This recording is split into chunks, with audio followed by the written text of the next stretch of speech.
Once upon a time, I had three little kids, all under the age of a kindergartner. I had no kids in school, okay? And my life and my motherhood felt completely overwhelming to me. I remember there were days where I couldn't even focus on one task because, all of it was just too much. And I would just literally go shopping at Target or sit on the couch and watch Netflix. I wasn't a happy mom. I was yelling at my kids a lot. I was just putting shows on for them to just get them out of the way. I was resisting them when they needed me. I remember, this is really funny and embarrassing, but Abram, my husband, we would go to bed at night and I'd need all the kids' stuff to get out of our bedroom. If there were any toys in the bathtub, if there were any Legos on the floor, I was ugh, get it all out. I wasn't angry, but I was this cannot be in here. And he would ask me, or I would say, isn't this normal? This is normal, right? You just want your own space at night. And what I didn't realize at that time, you guys, he's not really. He didn't think it was that normal, but he still loved me. But what I learned was I had a lot of resentment and stuff because I wasn't taking a lot of care of myself and getting what I needed, and I didn't have the courage to really see what I needed. But that's not the point of the video today. The point of the video today is to talk to you about our brain's programming. Why is it that we can get into a rut that lasts for a long time, where the good days are hard to find? Why is it that we can, something that we love, like our children, can end up being repulsive and too much for us and overwhelming? Why is that? So I'm going to tell you why this is something I learned when I was a depressed mom, postpartum depression. I had it after my second and third baby. And when a life coach told me this, because I didn't hear it from my therapist, I didn't hear it from my PhD in behavioral studies therapist lady, which she's a sweet, blessed heart, but it is that our brain doesn't separate circumstances from our thoughts. And so how it goes, the flow of the universe is there's a circumstance outside of us, like our husband, our kids, the weather, okay? There's circumstances. And then we think, the way that I was operating in that story I just told you was my circumstances created overwhelm. My house created overwhelm and my kids created frustration.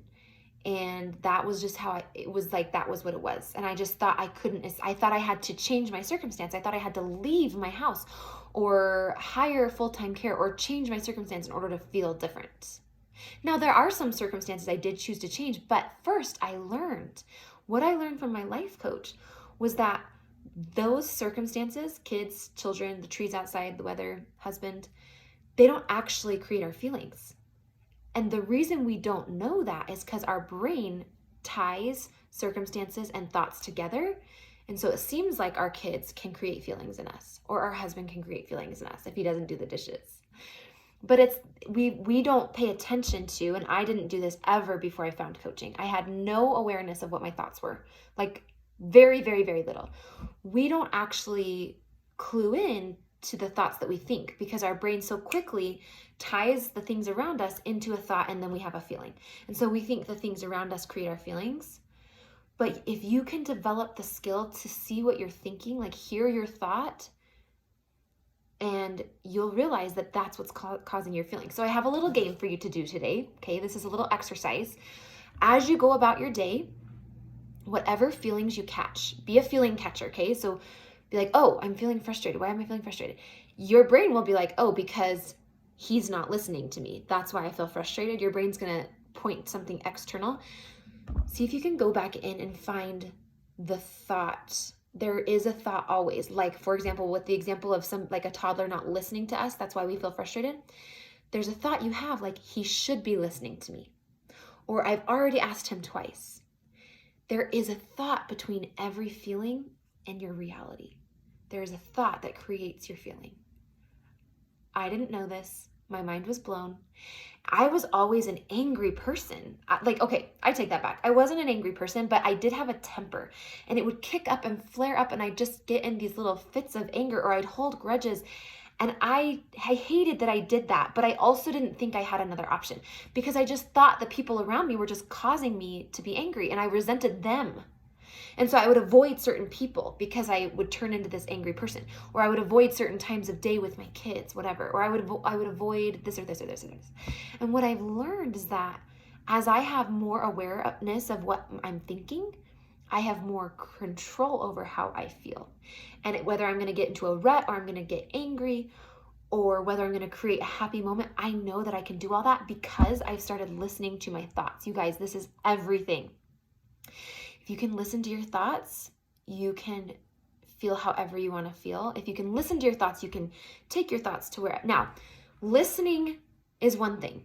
Seeing your thoughts is one thing, but being able to take your thoughts to get you the feelings and to show up and have the actions and the results you want in your life, that's a whole nother art.